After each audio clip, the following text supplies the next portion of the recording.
শ্রাবণ মাসে বাঙালি বাড়ির মা বোনেরা প্রায় বেশিরভাগই সকলে দেখি সবুজ চুড়ি পরে ঘুরছে।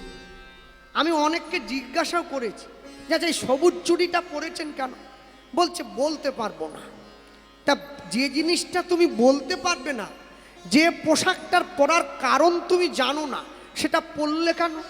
বলে দেবাদিদেব মহাদেবের একটু কৃপা পাওয়া যায়। কোথায় বলা আছে দেবাদিদেব মহাদেবের কৃপা পেতে গেলে সবুজ চুড়ি পরতে হবে? হ্যাঁ, এগুলোকে অসভ্যতা বলে। হ্যাঁ, এসব করার দরকার নেই। ভগবানকে অন্তর থেকে ভালোবাসুন, অন্তর থেকে সম্মান করুন। এই সবুজ লাল ফাল চুড়ি পরার দরকার নেই।